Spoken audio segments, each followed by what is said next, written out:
ఆంధ్రప్రదేశ్ రాజకీయాల్లో సినీ పరిశ్రమ ఇప్పుడు ఒక అనూహ్య వివాదంతో వేడెక్కాయి. ఉప ముఖ్యమంత్రి జనసేన అధినేత పవన్ కళ్యాణ్ ఇప్పుడు అడకత్తెరలో పోకచెక్క లాంటి కష్టమైన పరిస్థితిని ఎదుర్కొంటున్నారు. ఒకవైపు సొంత అన్నయ్య చిరంజీవి ఇచ్చిన స్పష్టమైన వివరణ, మరోవైపు కూటమి భాగస్వామి అయిన నందమూరి బాలకృష్ణ చేసిన సంచలన వ్యాఖ్యలు ఇవన్నీ కలిసి పవన్ కు పెద్ద చిక్కు తెచ్చిపెట్టాయి. గురువారం నాడు ఏపీ అసెంబ్లీలో సినీ పరిశ్రమ అభివృద్ధిపై జరిగిన చర్చలో బీజేపీ ఎమ్మెల్యే కామినేని శ్రీనివాస్ గతంలో జగన్ ముఖ్యమంత్రిగా ఉన్నప్పుడు చిరంజీవిని అవమానించారనే ఆరోపణను ప్రస్తావించారు. దీనిపై వెంటనే స్పందించిన ఎమ్మెల్యే నందమూరి బాలకృష్ణ అవమానం జరిగింది నిజమే అని చెబుతూనే అక్కడ చిరంజీవి గట్టిగా మాట్లాడిందైతే లేదు అంటూ సెటరికల్ గా వ్యాఖ్యానించారు. ఈ వ్యాఖ్యలు బాలకృష్ణ వర్సెస్ చిరంజీవిగా మారి రాజకీయంగా మంటలు పుట్టించాయి.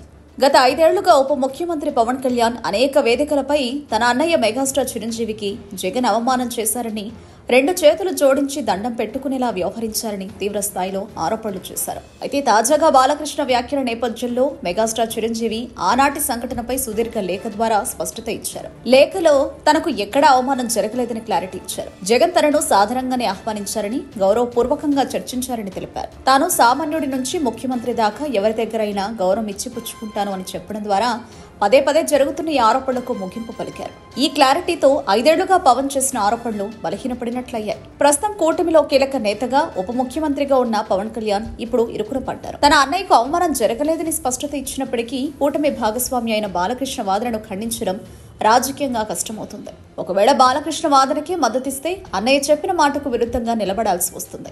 తన అన్నకు అవమానం జరిగిందని ఏపీ వ్యాప్తంగా చెబుతూ జగన్ పై విమర్శలు చేసిన పవన్ మాటలు ఇప్పుడు చిరంజీవి వివరణతో తేలిపోవడంతో ఈ వివాదంలో నలుగుతున్నది మాత్రం పవన్ కళ్యాణే అని రాజకీయ వర్గాలంటున్నాయి.